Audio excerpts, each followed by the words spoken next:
Irmãos, uma boa noite, graça e paz. Podeis assentar. Muito obrigado. Desde já gostaria de desejar a todos um feliz Dia dos Pais. Que Deus abençoe, no nome de Jesus. Hoje pela manhã nós tivemos um momento muito especial aqui na igreja. Foi uma bênção, né? Café da manhã, uma palavra preciosa para o nosso coração.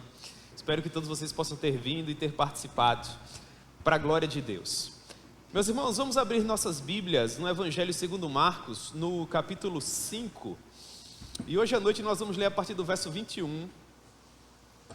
Vamos pensar um pouco a respeito da maneira com que um pai esteve lutando por sua família, em especial por sua filha, uma adolescente de 12 anos, que precisava de uma cura, e ela foi atendida pelo Senhor. Portanto, nós vamos pensar um pouco a respeito de uma história que tem um final muito feliz. E essa história é muito bonita. Amém, irmãos? Todos encontraram Marcos capítulo 5, a partir do verso 21, a palavra do Senhor nos diz assim: Tendo Jesus voltado no barco para o outro lado, afluiu para ele grande multidão, e ele estava junto do mar. Eis que se chegou a ele um dos principais da sinagoga, chamado Jairo, e vendo-o, prostrou-se a seus pés e insistentemente lhe suplicou: minha filhinha está à morte, vem, impõe as mãos sobre ela, para que seja salva e viverá. E Jesus foi com ele. Amém? Deus possa propor a sua palavra ao nosso coração. Eu gostaria de orar um pouco mais. Nós já oramos com o nosso querido irmão Gilmar, mas eu gostaria de orar com vocês mais uma vez, irmãos, porque nós recebemos 2 pedidos de oração. E nessa oração nós vamos incluir os sobrinhos da nossa irmã Kelly, que são gêmeos, e eles estão hospitalizados, ao que parece com um quadro de pneumonia, para que Deus tenha misericórdia e os restaure, no nome de Jesus. E nós vamos também orar pela nossa irmã Alice, que é filha da irmã Silvana, Alice, né? Pequenininha, acho que ela deve ter algo entre 5 e 6 anos no máximo. E ela está fazendo uma troca de medicação para que ela se adapte bem e tudo aconteça da melhor forma possível. Amém? Então vamos orar de novo, em nome de Jesus. Meu Deus, nós agradecemos a Ti, ó Pai, por mais esse domingo, Dia dos Pais. Estamos em um culto solene, onde temos a oportunidade de louvar e de engrandecer o Teu nome. Que o Senhor seja misericordioso para conosco e fale ao nosso coração de uma maneira simples, de uma maneira objetiva, para que todos nós possamos guardar um bom depósito acerca de todas as verdades que porventura o Senhor vier a nos propor aqui. Meu Deus, nós também oramos pelos sobrinhos da nossa irmã Kelly. Nesse momento se encontram em um hospital, recebendo um tratamento. Que eles possam, meu Deus, serem restabelecidos à saúde o mais rápido, para que eles possam retornar às suas casas e voltar à sua vida normal. Em nome deles, nós estendemos essa oração a todas as demais crianças que se espalham por todo o mundo e que, quem sabe, estejam enfrentando alguma dificuldade, sobretudo na área da saúde. Que o Senhor seja misericordioso. Nós também oramos por Alice, meu Deus, que está fazendo essa troca de medicação, que ela possa se adequar bem e que ela possa voltar à tua casa para ouvir a tua palavra com a sua família, meu Deus. Em nome de Jesus. Amém. Muito bem, meus irmãos, o Evangelho segundo Marcos, ao que parece, foi o primeiro evangelho a ser escrito. No momento em que Marcos esteve escrevendo esse texto, que fala de uma maneira tão apropriada ao nosso coração, nós estávamos, ao que parece, na primeira metade da década de 60 depois de Cristo. Muito daquilo que os grandes heróis da fé do primeiro século viveram já estavam escritos, sobretudo nas cartas que foram redigidas pelo apóstolo Paulo. E no momento em que Marcos escrevia esse texto, a igreja enfrentava sérias dificuldades. Haviam dificuldades de expansão, dificuldades logísticas, alguma perseguição já se levantava contra o povo do Senhor. Alguns dos nossos principais líderes já haviam partido para estar com o nosso rei. Parte deles perderam suas vidas por conta de perseguição, outros em virtude de outros acontecimentos, de modo que a igreja precisava de um fortalecimento.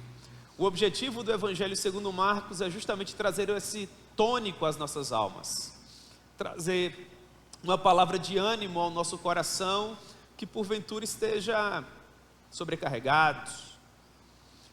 E o Evangelho de Marcos, ele reúne esse poder, de fazer com que nós venhamos a depositar a nossa confiança em um Senhor Jesus que é extraordinário, um poderoso operador de milagres, que tem sempre uma palavra de conforto para aqueles que precisam de algum lenitivo para o seu coração.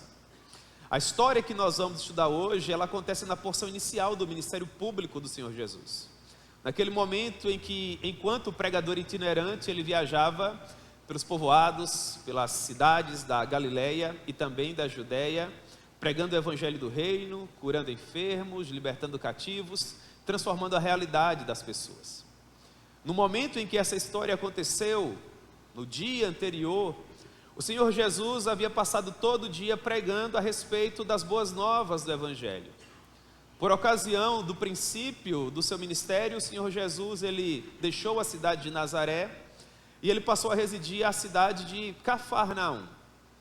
A cidade de Cafarnaum era uma cidade que estava ali bem próximo ao mar da Galileia, ao mar de Tiberíades. De modo que o Senhor Jesus saía da sua casa e para que ele tivesse uma espécie de púlpito semelhante a esse, não era incomum que ele subisse em um barquinho primitivo, galileu, e a partir desse barquinho ele pregasse o evangelho para a multidão que ficava numa espécie de monte que servia como um anfiteatro. E dessas maneiras as pessoas ouviam o evangelho pregado pelo Senhor Jesus. O capítulo anterior de Marcos nos diz que em um desses dias ele pregou o evangelho desde pela manhã bem cedo até o cair da tarde. A noite já iniciava e cedo já à noite ele deu uma ordem que até então os discípulos não tinham ouvido ainda. Jesus disse que eles deveriam entrar no barco, porque eles teriam uma missão do outro lado do mar, na região dos Gesarenos. E os discípulos estranharam porque não se navegava à noite, sobretudo naquelas condições. O mar da Galileia era conhecido por ter tempestades que vinham sem deixar vestígios de que chegariam. Por conta da profundidade do mar, ele estava dentro de um vale, os ventos vinham dos oceanos e causavam essas moções. Era uma coisa que os pescadores que sobreviviam daquele mar conheciam bem. E Jesus possuía alguns discípulos que eram pescadores, homens que viviam do mar. Portanto, eles ficaram preocupados, mas já que a ordem de Jesus era urgente, eles subiram no barco. Jesus foi com eles, e pelo fato do Senhor Jesus ter pregado o dia todo, ele estava extenuado, cansado.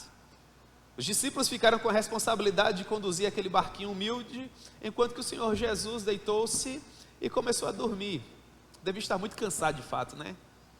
Pois bem, lá pelas tantas, quando eles estavam provavelmente no meio daquele grande lago, que por suas proporções era chamado de mar, aquilo que os discípulos temiam aconteceu. Uma tempestade começou a pronunciar-se. Os discípulos começaram a se preparar, naturalmente, eles eram pescadores experientes.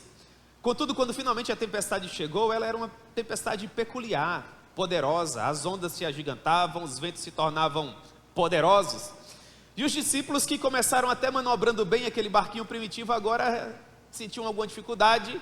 Daí a pouco eles perderam completamente o controle e todos se tornaram passageiros, e enquanto tudo isso acontecia, spray de água, ondas poderosas, vagalhões tremendos, homens que já se encontravam ao ponto do desespero, por não saber mais o que fazer para controlar aquele barco. Enquanto tudo isso acontecia, Jesus dormia.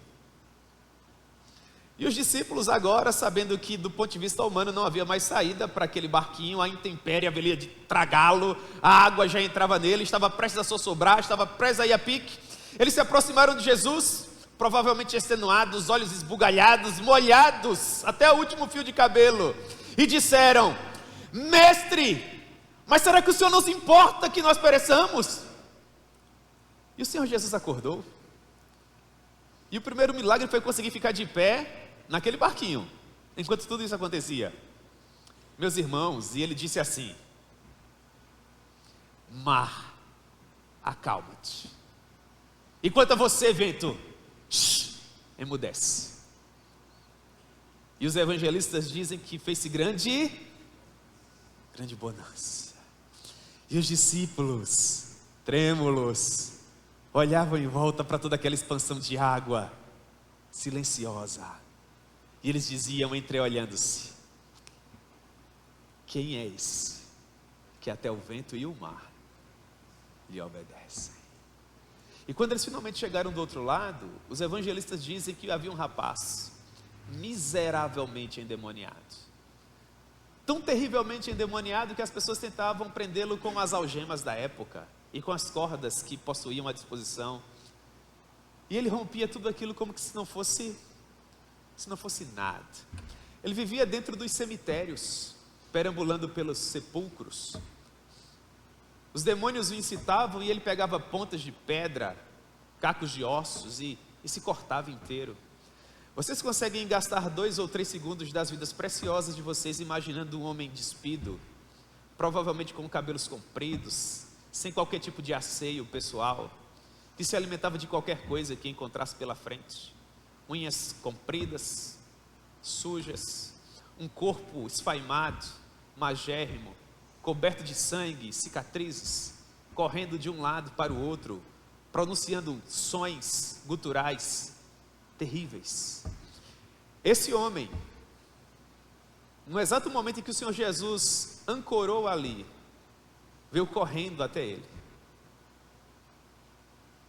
sabendo que ele era o Filho de Deus Todo-Poderoso. Se eu fosse um dos discípulos, quando aquele rapaz se aproximasse, provavelmente eu teria dado um passo assim atrás, não é? Deixa o mestre ir à frente, vamos ver como é que ele resolve isso. Esse é o nosso coração, nós tememos, faz parte da nossa compleição, faz parte da nossa natureza. E aquela legião de demônios que estava naquele rapaz queriam saber por que é que o Senhor Jesus se encontrava ali. Não era o tempo da vitória final. Eles antecipavam aquilo que saberiam que aconteceria no fim, o triunfo do Cordeiro. Mas por hora eles queriam permanecer ali, destruindo as vidas das pessoas, sobretudo daquele rapaz. Mas através de uma palavra de autoridade, o Senhor Jesus repreendeu aquela legião de demônios. E aquele rapaz se viu liberto. E eu fico imaginando, irmãos, a sensação de voltar a ter as faculdades novamente. Eu fico imaginando aquele rapaz agora liberto, olhando para suas mãos, para toda aquela sujeira que provavelmente ele via, aqueles dedos magros, aqueles antebraços completamente cortados, ensanguentados, para aquele corpo, quem sabe nu ou semi-nu. E agora com a sua dignidade restaurada, provavelmente ele se envergonhava. Já haviam 13 homens adultos olhando para ele naquele momento, sabe mais quantas pessoas se encontravam naquela cena? E eu creio que a primeira sensação dele foi tentar esconder-se, tentar dissimular a sua aparente vergonha. E muito provavelmente o Senhor Jesus o acolheu, porque Jesus passou a noite inteira ali.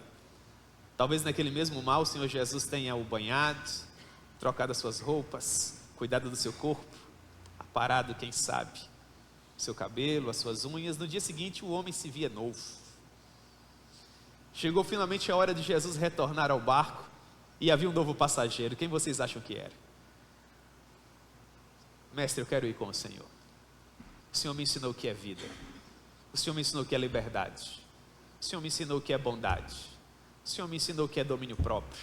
O Senhor me deu uma nova oportunidade de viver. E eu quero gastar essa vida para a glória do Senhor. E Jesus teve outra ideia. Ele disse: não, faz o seguinte, meu filho, vai lá para a tua casa. Viaja pelas cidades do mar da Galileia. E com a tua vida se torna um testemunho daquilo que eu posso fazer. E aquele rapaz se tornou um evangelista poderoso para a glória de Deus. Missão cumprida em Gadara. Jesus entra mais uma vez no barco. Os discípulos se entreolharam, quem sabe, provavelmente. No coração talvez eles pensaram: e se acontecer uma nova tempestade? E no mesmo coração eles responderam: se acontecer outra tempestade, nós não temos o que temer, o mestre está no barco. Viagem tranquila aparentemente, e os discípulos não mencionam nada nos evangelhos. Quando Jesus finalmente retorna, nós chegamos ao texto que acabamos de ler. Jesus colocou mais uma vez os pés do outro lado, mais próximo de Cafarnaum, que era a sua cidade. E o verso 21 diz que, tendo Jesus voltado no barco para o outro lado, afluiu para ele grande multidão, e ele ainda estava junto do mar. Todas as pessoas queriam ter contato com Jesus. As notícias se espalhavam muito depressa. Era uma região campesina. As pessoas conversavam entre si. E uma pessoa em especial dentro da multidão nos chama a atenção. É o personagem que nós trataremos hoje à noite. Ele era o principal da sinagoga, um homem chamado Jairo, que vendo o Senhor Jesus, prostrou-se aos seus pés.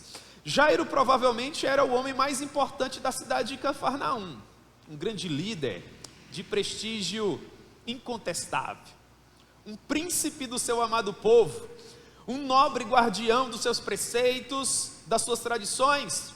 E sendo um homem inteligente, ele sabia que no exato momento em que ele se aproximava de Jesus e se associava com ele, ajoelhando-se, reconhecendo toda a sua autoridade, naquele momento todo o mundo que Jairo conhecia até então estava sendo deixado para trás, porque as demais autoridades de Israel não permitiriam um contato como aquele.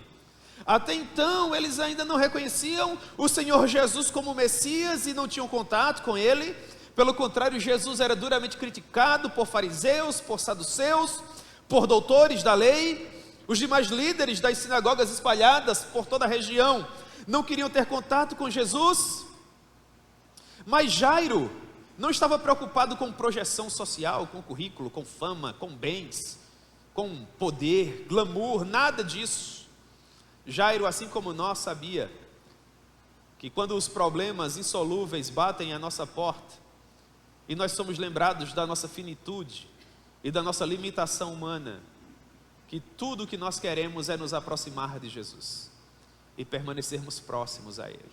Quando o dia mau bate à nossa porta, nós nos lembramos de Jesus.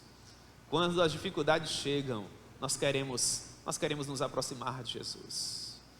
Quando a notícia que nós não gostamos de ouvir insiste em ferir os nossos ouvidos, é Jesus que nós queremos. Jairo queria estar com Jesus, queria se aproximar dele, não importando as circunstâncias. Foi justamente isso que esse homem procurou para a sua vida. E sendo um homem festejado pelo seu povo, uma figura nobre, ímpar, os judeus provavelmente viram naquilo um ato de tamanha coragem, mas quem sabe um ato pouco pensado. Homens que ocupavam a posição de Jairo eram considerados grandes autoridades. Eles eram profundamente respeitados, temidos até.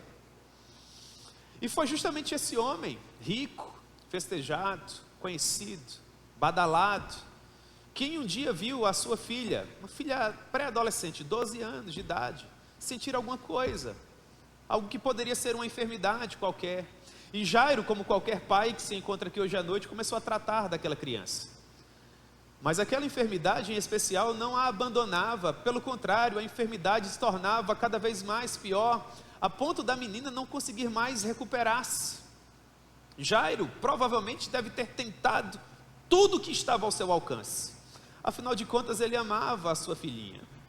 Mas apesar de todos os seus esforços, após ter tentado por todos os meios, a sua filhinha de 12 anos definhou ao ponto de prestes vir a falecer. Nesse momento, quando a menina estava à beira da morte, Jairo provavelmente ouviu a notícia que o Senhor Jesus havia retornado de mais uma viagem e estava em trânsito. Aparentemente ele não permaneceria aquele dia em Cafarnaum, e Jairo tinha uma fração de segundos para calcular o que de fato era mais importante para ele: a sua família ou o seu emprego, as pessoas que de fato ele amava, ou aquilo que ele poderia dar a essas pessoas com o salário que ele recebia. A todo tempo nós temos que tomar essa decisão, não é? A todo tempo nós precisamos escolher no sábado à tarde entre fazer mais uma hora extra e ganhar um pouco mais, ou abandonar aquela hora extra e gastar algumas moedas tomando um sorvete com o filho. São escolhas. O que geralmente nós escolhemos, irmãos? Trabalhar um pouco mais ou gastar uma tarde com os filhos? E no domingo pela manhã, fazer um passeio no shopping ou lavar o carro? Lavar o carro é importante, mas ir para o shopping com a família talvez seja mais, sim ou não, irmãos? E comer um pastel numa segunda-feira à noite, com a família, com os filhos, o que nós preferimos? Quando é que nós nos lembramos da nossa família? É quando nós temos tempo e saúde e algum recurso para fazer um simples passeio e comer uma coxinha, R$2, irmãos? Ou nós nos lembramos mais das pessoas que nós amamos quando elas precisam de algo, de oração, de saúde, de uma saída impossível? Jairo queria uma resposta Jairo precisava de uma saída. Ele queria a sua filha. Muito provavelmente, enquanto ele estava ali ajoelhado, um turbilhão de comentários chegavam aos seus ouvidos: mas você vai perder tudo, Jairo, e você não vai ter mais o seu emprego, tampouco o seu salário, e esse palacete onde você mora, você também vai perder, porque tudo que você tem é associado ao emprego que ora você possui. E sabe quantas vezes Jairo estava disposto a levantar-se dos seus joelhos para manter aquilo que ele tinha, ao preço de perder a família dele? Nenhuma! Mas ele ficaria de joelhos ali até o fim do mundo, se fosse possível, para que quando esse dia finalmente chegasse, Jesus dissesse para ele: levante-se, porque a sua família está bem e está em paz. A sua família está bem, está em paz. Meu irmão, em nome de Jesus, corra para casa. Cuidado com tantas horas trabalhadas. Eu sei que todos nós precisamos trabalhar. Todos nós precisamos saldar os nossos compromissos no final do mês, mas a vida não deve se resumir a isso, irmãos. As pessoas que não conhecem a Jesus conseguem fazer isso. Eu creio que nós que compreendemos a cruz ensanguentada deveríamos viver uma espécie de algo mais, sobretudo com essas pessoas que nós amamos. Nós sempre queremos guardar um pouquinho mais, e nós sempre vamos querer um automóvel melhor e uma reforma maior. Nós sempre estaremos desejando, enquanto a vida está passando, e aquilo que nós temos preparado, para quem será?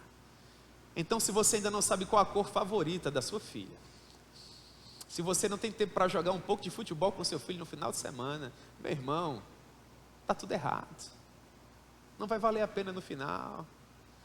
Daqui a alguns anos, quando você pegar os álbuns de família, você não vai dar risadas, lembrando da empresa onde você trabalhava, mas do dentinho do seu filho que você viu cair, daquele joelho arranhado, daquele iogurte que manchou o sofá, das viagens que você fez com aquele carro que quebrava, que não tinha ar-condicionado, do perrengue que era para pagar 1 ou 2 dias no hotel, sabe?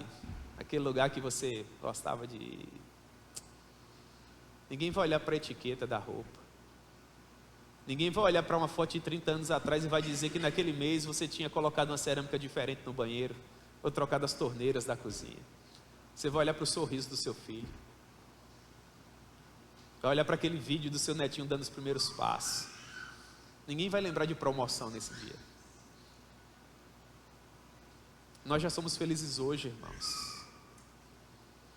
Estamos olhando para um homem ajoelhado, que não tinha condições de, com suas próprias forças, dar um novo abraço na filha, porque ela estava se esvaindo por entre os seus dedos. E esse homem dependia desesperadamente do Senhor Jesus. E o que torna essa história magnífica é que Jesus estava lá. E Jesus é sem igual. O homem disse: mestre, a minha filha está prestes a morrer. A palavra que Marcos escolhe é magnífica, não é? Os irmãos aí do seminário. A palavra é escatom. A raiz da palavra escatologia. Jairo estava dizendo: mestre, a minha filha está nas últimas, tenha misericórdia. Queria tomar café com ela amanhã. Queria ver minha filha entrar naquele grande dia do casamento ao lado dela, com aquele vestido branco. Queria ver a minha filha gestar o meu primeiro neto, ver os seus primeiros passos. Queria estar lá, Senhor. Tenha misericórdia. Tenha misericórdia. Jesus é um Deus de misericórdia. Ele é todo poderoso.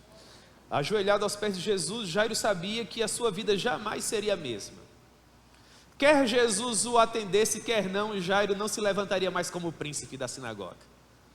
A vida de Jairo já tinha mudado naquele momento. Só que quando nós nos ajoelhamos aos pés de Jesus, a nossa vida sempre muda para melhor. O verso 24 diz: e Jesus foi com ele. Você consegue imaginar Jairo do lado de Jesus?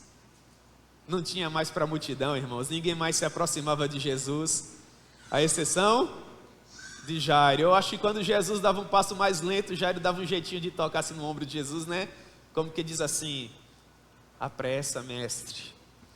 Se você puder voltar para casa, volte. Se você puder chegar em casa mais cedo, chegue. Se você puder fazer aquela refeição com a sua família, faça. Se você puder dar um abraço no seu filho antes de sair de casa, dê. Se você puder dar um abraço no seu cônjuge, um cheiro antes de sair para trabalhar, faça isso. E quando finalmente a hora de retornar para o seu reino chegar, não fique perambulando pelo caminho. Volte para quem você ama, volte para quem está esperando por você. Se seu filho ainda tem idade de estar te esperando na porta de casa com a bola de futebol, ainda que você chegue extenuado, gasta 2 ou 3 minutos com ele, meu irmão. Vai brincar um pouquinho. Se a sua filha estiver lá esperando para te mostrar o desenho novo que ela fez com o nome papai, aquele coraçãozinho desenhado, faz uma festa para ela. Pega aquele desenho, guarda em um local especial, vai valer ouro daqui a pouco tempo. Tome um bom banho, faça aquela refeição preciosa que estava esperando por você. Antes de dormir, dê uma última olhada no quarto precioso dessas pessoas que Deus te deu para amar e cuidar. Se deite ao lado do seu cônjuge depois de um dia cansativo de trabalho e em suas últimas palavras antes de dormir, uma noite de um sono restaurador, diga: muito obrigado, Senhor, porque você é a pessoa mais feliz da terra. Deus tem cuidado muito bem de você. E enquanto eles caminhavam em direção à casa de Jairo, grande multidão o comprimia. Aconteceu que certa mulher que havia 12 anos vinha sofrendo de uma hemorragia e muito padecer à mão de vários médicos, tendo despendido tudo, sem contudo nada aproveitar, antes pelo contrário, indo a pior. Mas também todo mundo ouvia a fama de Jesus, é uma coisa impressionante.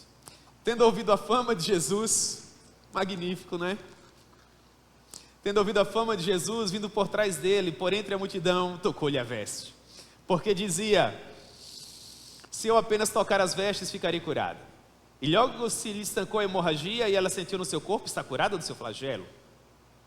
Jesus, reconhecendo imediatamente que dele saíra poder, virando-se no meio da multidão, perguntava: quem me tocou nas vestes? E os discípulos, por suas vezes, respondiam: mestre, está todo mundo tocando no Senhor, inclusive esse aqui, o Jairo. Acho que o Jairo era quem mais tocava em Jesus. E o Senhor nos pergunta: quem é que te tocou? Mas Jesus, com aqueles olhos que só ele possui, olhava ao redor para saber quem o havia tocado. Vocês conseguem imaginar Jesus procurando assim? Meu Deus. Então a mulher, atemorizada, tremendo, cônscia do que nela se operara, veio, ajoelhou-se diante de Jesus e contou toda a verdade para ele. E diante do mestre da sinagoga, Jairo, até ontem, não ia ver esse contato com bons olhos, tá bom, irmãos?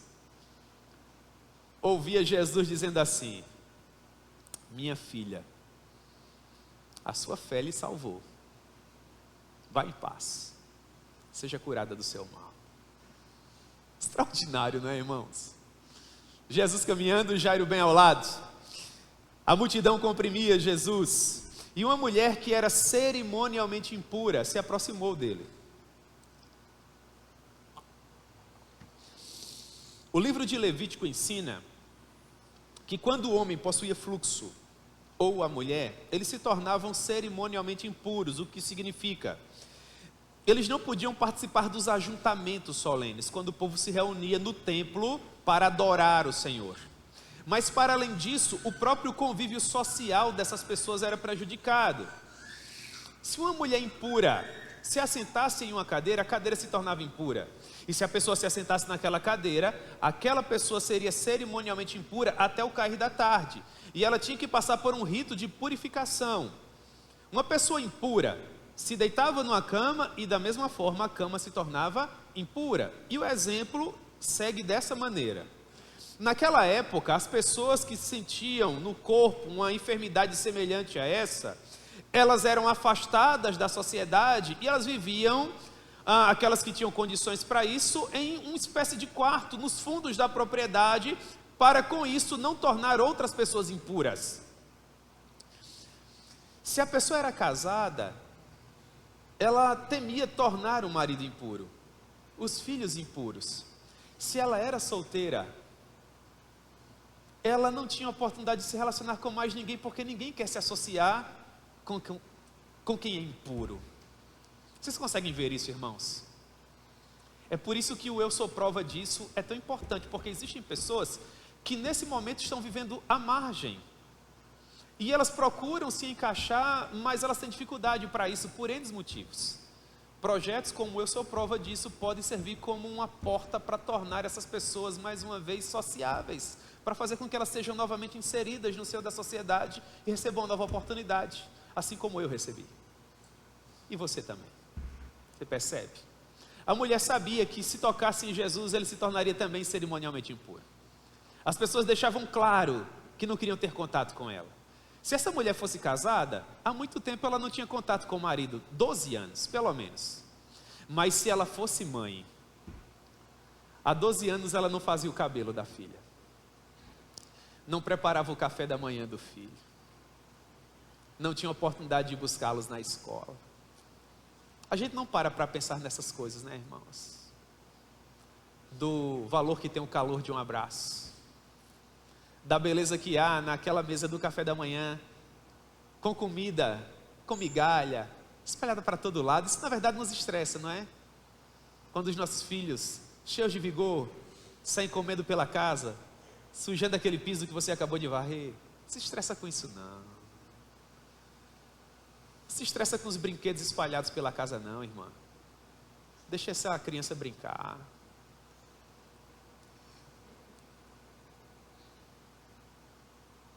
Vai aproveitar a oportunidade de fazer uma trança no cabelo dela. Vai dar um abraço nele, né?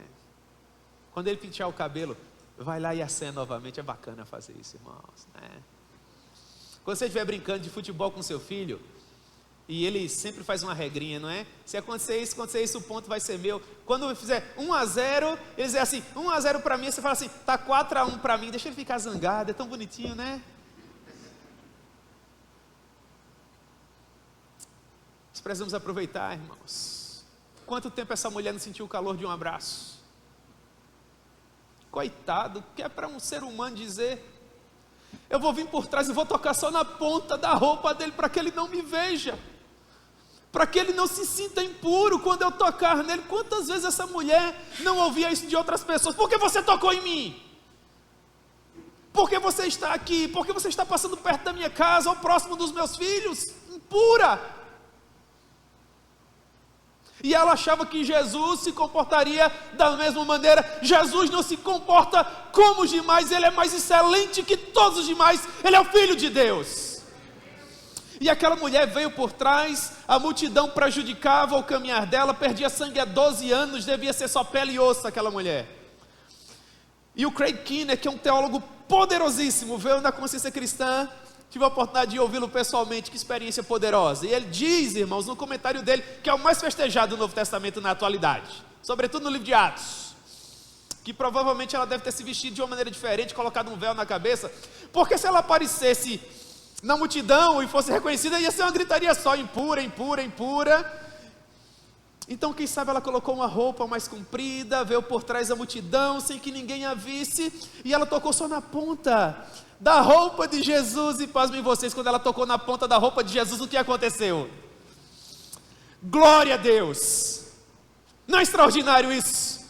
Marcos diz que imediatamente ela sentiu no seu corpo ser curada do seu mal, enquanto que Jesus, por sua vez, sentiu que do seu corpo havia saído poder. Aí o mestre parou, o que de certa forma frustrou o Jairo. Não esqueça do Jairo. Jesus parou e Jairo, pelo amor de Deus, o que aconteceu agora? E Jesus olha para a multidão e ele começa, irmãos, a perguntar assim, quem me tocou? E os discípulos ressabiados olhavam para Jesus e se perguntavam, mestre, todo mundo aqui está tocando no Senhor. Se você estivesse lá, você tocava em Jesus também? Mestre, todo mundo te toca, todo mundo te aperta, e você pergunta, quem foi que te tocou em Jesus? Alguém me tocou diferente, porque eu senti que do meu corpo saiu poder. E Jesus procurava, irmãos, será que Jesus sabia quem havia tocado nele? Por que vocês acham que Jesus sabia? Porque Jesus é Deus. E por que será que Jesus insistia em tornar aquele toque público? Porque Jesus queria que todas as pessoas vissem quem havia tocado nele. Porque Jesus queria responder para Jó. Você lembra do patriarca Jó? Do mais profundo da sua dor, Jó, olhando para um corpo que se desintegrava, que era uma ferida só, da planta do pé ao topo da cabeça. Quem sabe Jó olhava para tantas feridas e dizia no seu coração: quem do impuro pode tirar um puro? Jesus está respondendo aqui: eu posso. Quem me tocou? E a mulher, atemorizada, tremendo, sem saber como ele reagiria. Se simples seres humanos não queriam ter contato com ela, que dirá o Filho de Deus? Então ela se ajoelhou, sem conseguir parar de tremer, de tão nervosa que estava, e disse: mestre, fui eu. E contou a Jesus toda a história da vida dela. E Jesus olhava para aquela mulher com um semblante que poderia estar escrito assim: que ideia sensacional. Aquela expressão de minha filha, que coisa extraordinária você fez. Então ele olha para ela e diz assim: minha filha, vai-te em paz, e para sempre fique livre desse mal. Eu quero fazer uma pergunta para vocês, os evangelistas não entram no mérito. Mas se você fosse essa mulher, para onde você iria? Eu já sei, não precisa responder. Você iria para o shopping, olhar as vitrines. Sério, você ia para lá, não ia? Não, eu tenho certeza, eu sei para onde você ia. Olhe para mim, preste atenção. Você iria para a empresa, trabalhar mais 2 horas e ganhar um pouco mais no final do mês. Era isso que você faria, não era? Era isso, eu conheço você. Era isso? Não, não era. Então para onde você iria? Então vá para casa. Vá para casa hoje, vá para casa agora, mas não vá fisicamente, meramente. Vá com o seu coração, vá com o seu amor, leve a sua presença de pai e de mãe, e ame a família que Deus lhe deu. E quando você tomar café com a sua família amanhã, lembre dessa história que foi contada para você hoje. E pense que você, talvez, por não ser melhor que essa mulher, fosse impedido de fazer isso. Então você ia valorizar essa cozinha que há tanto tempo você quer reformar e não consegue, e você diria: eu amo essa cozinha, e eu amo esses talheres, e eu amo esse cheiro aqui, o cheiro do café da manhã em família, irmãos, a coisa melhor. E aquele cuscuz quentinho, aquele ovo frito, aquela fatia de bolo. Vou parar, senão você já vai querer ir para casa agora. Nós somos pessoas felizes, sim ou não? Diga para o seu coração que você é feliz, que Deus é na sua vida, que você já tem o que precisa, porque Deus é muito bom, irmãos. Eu fico imaginando a próxima refeição dessa mulher, chegando em casa naquele quarto, para dormir naquela mesma cama, olhar para aquele guarda-roupa, usar aquelas roupas, contar essa notícia para todas as pessoas que ela amava. Se essa mulher porventura fosse casada, contar isso para o marido, contar para os filhos. E aquela multidão, será que já haviam pessoas ali que conheciam essa mulher há mais tempo? Como a cidade era pequena, provavelmente sim.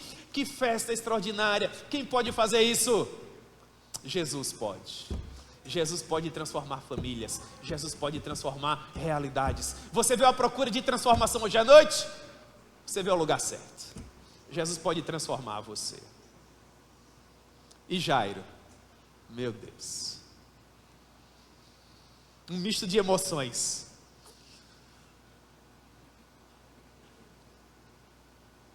Se ele curou essa mulher, ele pode curar minha filha. Jairo provavelmente pensou isso. Pensou ou não pensou? Só que enquanto Jairo pensava isso, o verso 35, chegou um grupo de pessoas e disse: a tua filha morreu. Sabe o que é que você está olhando? Você está olhando para o que a vida faz conosco. Para que uma natureza completamente depravada pode fazer com o ser humano pecador. Essa é a realidade da vida nua e crua. No momento em que a gente faz sonhos e planos, vem a vida e o que é que faz com eles? Lembra que nós somos finitos. Lembra que por mais despretensiosos que sejam os nossos planos, que pai não sonha em ver a filha casar, em ter o primeiro netinho no colo, viver experiências que são as mais simples da vida? Todo papai sonha com isso. E se você conversasse com Jairo, numa situação como essa, perguntando para ele: Jairo, por que você está com o coração na mão? É porque a tua filha não vai terminar aquele curso superior tão badalado, ou não vai ter aquela conta bancária recheada, ou não vai aprender aquela nova língua que você gostaria que ela aprendesse para que tivesse um currículo mais elaborado? Provavelmente Jairo diria: você está maluco? Eu não estou preocupado com isso, eu só queria ter a minha filha comigo. Às vezes nós nos preocupamos com tantas coisas, irmãos, que são importantes do ponto de vista dos projetos humanos, mas que são irrelevantes do ponto de vista dos projetos familiares, dos projetos celestiais. E é de partir o coração ver tantas pessoas trocando o projeto de Deus pelo projeto próprio delas. Pessoas que estão investindo verdadeiras fortunas em tempo e dinheiro para tornar os bons filhos bons cidadãos aqui na terra. E às vezes não conseguem concluir que estão perdendo a oportunidade de viver ao lado de bons cidadãos dos céus. Educar os nossos filhos é muito importante, mas amar os nossos filhos e ter um tempo de qualidade com eles é muito mais. É muito mais. É muito mais. Falava ele ainda quando chegaram alguns da casa do chefe da sinagoga, a quem disseram: Jairo, a tua filha já morreu, não incomode mais o mestre. Mas Jesus, sem acudir a tais palavras, disse ao chefe da sinagoga: eu amo essa expressão, irmãos. Se eu trabalhasse na Sociedade Bíblica do Brasil, essa expressão seria escrita com letras douradas. Jesus olha para Jairo e diz assim: não tenha medo. É muito bom ouvir isso. Você já passou por uma situação assim? Em que uma pessoa em quem você depositava confiança disse com convicção para você: não tenha medo. É revigorante. Você se sente poderoso, porque você sabe que não está sozinho. Não tenha medo, Jairo. Basta que você continue acreditando. Mas Jesus não permitiu que ninguém o acompanhasse, senão Pedro, Tiago e João. E chegando à casa do chefe da sinagoga, viu Jesus o alvoroço, as pessoas chorando, pranteando um para cada lado. E ao entrar ele disse: por que vocês estão assim em alvoroço e vocês choram? A criança não está morta, mas ela dorme. E as pessoas começaram a rir do Senhor Jesus. Então ele mandou sair todo mundo. Ele tomou o pai e a mãe da criança e eles entraram no quarto onde a menina estava. Jesus a tomou pela mão e disse: Talitá cumi, que quer dizer: menina, eu te mando, levanta-te. Imediatamente a menina se levantou e pôs-se a andar, pois ela tinha 12 anos. Então todos ficaram sobremaneira admirados. Mas Jesus ordenou-lhes que ninguém soubesse. Ele disse assim para Jairo: agora vai almoçar com a tua filha. Sabe o que me chama a atenção aqui? É a maneira com que Jesus conhece o nosso coração. Perceba como Marcos era um escritor peculiar. No exato momento em que Jesus curou a mulher do fluxo de sangue, a coisa mais óbvia seria que Jairo fizesse uma associação. Se ele curou essa mulher, ele reúne as condições mínimas necessárias para curar a minha filha. E Marcos nos diz que enquanto o coração de Jairo, do ponto de vista humano, estava ali melhorando, se restabelecendo, se reestruturando, vem outras pessoas e falam o seguinte: olha, para de incomodar o mestre. Como é que a pessoa diz isso para um pai? Para de incomodar o mestre, porque a tua filha já morreu. Nesse momento, o coração de Jairo, que estava melhorando agora, irmãos, agora se esfalece de vez. E Jesus sabia disso, porque Jesus é Deus, Ele nos sonda, Ele nos conhece. Jesus sabia exatamente a espécie de raio que naquele momento atravessava de forma avassaladora o coração de Jairo. Jairo estava prestes a desmaiar na presença dele, e sem perder um segundo só, Jesus olha nos olhos de Jairo e diz assim: não tenha medo, Jairo, não tenha medo. Ah, irmãos, que Deus extraordinário nosso. Não tenha medo, Jairo, eu vou com você. E eu acredito que Jairo nesse momento não conseguia mais dizer nada. Quando nós estamos, irmãos, numa condição de desespero tal, nós nos agarramos a qualquer fiapo de esperança. E quem sabe Jairo olhava para o mestre e só fazia aquilo que você está fazendo agora, olhar para mim e balançar a cabeça. Como quem diz: eu não consigo mais fazer nada por mim mesmo, eu não consigo. E Jesus seguiu caminhando por aquelas ruas empoeiradas da velha Cafarnaum, Jairo bem do lado, os discípulos olhando um para o outro. A multidão seguia ruidosa atrás. Quando Jesus chega à casa de Jairo, meu Deus, é mais um baque para o coração daquele homem, porque Marcos faz questão de dizer que o povo chorava copiosamente. Marcos diz que quando Jesus chegou, havia um alvoroço. Na língua em que o Novo Testamento foi escrito, irmãos, é como que se Marcos estivesse dizendo: estava uma verdadeira loucura a casa. Pessoas desesperadas, chorando, uma gritaria, um alvoroço. O pranto era tamanho. Jesus sabia que Jairo, meu Deus, estava nas últimas, coitado.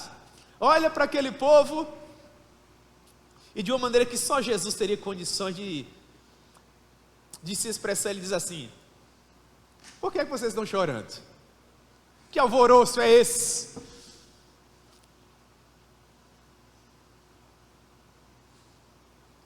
Saiam todos. Eu quero a família. Quando as coisas vão bem, geralmente há muita gente, mas na hora da decisão, quem é que está lá? É o seu amigo do futebol. Eu sabia que você ia pensar isso. É ele mesmo, que joga com você no domingo de manhã. É a sua amiga do salão de beleza, da manicure, na hora do calor, na hora do desespero. O colega do cafezinho sempre está lá. É assim, irmãos. Eu sei que nós temos amigos preciosos, pessoas que nos amam, mas na imensa maioria das vezes, quem está para sorrir, para chorar, quem é? Eu quero o pai, eu quero a mãe, e nós vamos entrar. Pedro, Tiago e João, vocês vão entrar também. Que eu quero que vocês vejam como é que se cuida de corações, como é que se aconselha vidas, como é que se reestrutura famílias. Iam ser pastores daqui a pouco, não é? Então vamos lá aprender. E Jesus entra no quarto. A esposa de Jairo, que havia ficado em casa e que tinha vivido todo aquele alvoroço, sendo mãe, seguramente estava como? Desesperada. Só que Jairo já estava com Jesus há um pouquinho mais de tempo. Talvez, parece que eu estou vendo, irmãos, Jesus segurando no braço da esposa e sussurrando no ouvido dela: acabei de ver ele curar aquela mulher do fluxo de sangue. Ele é poderoso mesmo. Vai dar certo, guarde o seu coração. Porque agora Jairo não era simplesmente pai, agora ele era pai e marido. E um bom marido vai amparar a esposa, claro que vai. E Jesus entra no quarto, toma a menina pela mão. E nesse momento não existe nenhum bom pregador, tá bom, irmãos? Porque não tem como definir em palavras uma cena como essa para um pai e para uma mãe. Você aqui, que comemora o Dia dos Pais, você que é mamãe, vovô e vovó, todo mundo aqui é família de alguém. Você deve imaginar agora com o seu coração essa cena. Imagine o quarto humilde de uma criança de 12 anos, com brinquedos espalhados, com desenhos coloridos do papai e da mamãe, coraçõezinhos, uma criança normal, comum. Uma cama de adolescente, com uma adolescente sem vida deitada nela. Como a mulher de Jairo gostaria de ouvir novamente aqueles barulhos. Como a mulher de Jairo gostaria de fazer aquele cabelo novamente. Como Jairo gostaria de chegar em casa e ver aquela criança correndo para ele para dar um abraço. Nesse momento ninguém estava pensando em currículo. Nesse momento ninguém estava pensando em concurso. Nesse momento ninguém estava pensando em dinheiro. A filha era suficiente. E agora um pai e uma mãe de pé, solenemente, 3 discípulos de olhos arregalados, e o mestre estava lá. E Jesus poderia ter escolhido quaisquer palavras, mas eu amo a singeleza dele, a objetividade. Segura na mão da menina e diz: menina, levante-se. E agora é a vez da morte dar lugar à vida, do desespero dar lugar à esperança, da tristeza dar lugar à alegria, porque Jesus é Deus, Ele é todo poderoso, e Ele tem sempre a última palavra. A última palavra é sempre dele. E a menina, o que, irmãos? Se levantou. E Marcos poderia ter continuado dizendo: e Jairo pulou, e a mãe da menina gritou, e os discípulos se abraçaram, e houve muita alegria naquela casa, porque, irmãos, no momento em que esse milagre aconteceu, vocês acham que o pai e a mãe ficaram se olhando dizendo: mas que coisa magnífica, querida, você viu? Impressionante, meu filho, vamos fazer um chá e oferecer a ele agora. Foi assim que aconteceu? O que você faria? Você tinha pulado em Jesus e dado um abraço nele, sim ou não?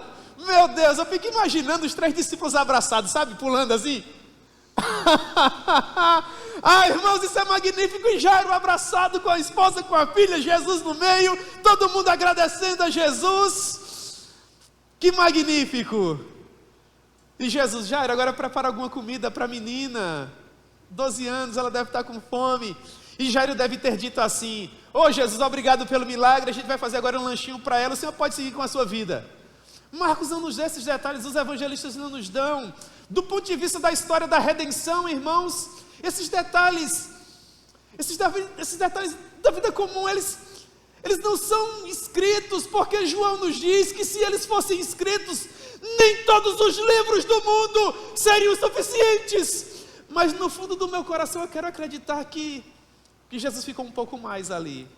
E quando a família preparou o lanche daquela moça, provavelmente Jesus foi convidado ali, sabe? E eles tiveram um tempo de comunhão muito agradável. Os alunos do curso de teologia, nesse momento eu estou conjecturando, né? Vocês irem lembrando. Mas é magnífico, sim ou não? É magnífico. Jesus teve que seguir a vida dele, junto com seus discípulos. Acho que Jairo deve ter gasto pelo menos 1h30 se despedindo de Jesus, dizendo que amava Jesus, que queria seguir Jesus, que não estava nem aí para a sinagoga, que agora ele era um discípulo também, a mulher da mesma forma, a menina na janela da casa, olhando tudo aquilo acontecer, e daí a pouco Jairo e a esposa retornam para dentro da sua residência. E naquele momento, a esposa de Jairo voltou para o quarto e disse: e por que esses brinquedos estão todos espalhados? E Jairo olhou para a menina e disse: mas você não fez a tarefa ainda, você vai fazer aqui agora. E foi assim? Não foi. Pastor, o senhor é contra a organização do quarto da criança, é contra a criança estudar? Não, irmãos, eu sou contra a inversão de prioridades. Entendeu? Pastor Rony ensinava pela manhã: seja aquele que educa, que disciplina, mas sobretudo nós aprendemos hoje pela manhã: seja aquele que ama. Que ama. Deixe isso claro para o seu filho, para a sua filha, para a sua família. Podia terminar: e todos foram felizes. É bom quando termina assim, não é, irmãos? É magnífico. Estou olhando para pessoas felizes hoje à noite, que serão felizes para sempre, porque não tem mais o que temer. Os inimigos foram vencidos, estão voltando para casa, e tudo vai valer a pena no final. Vai ou não vai?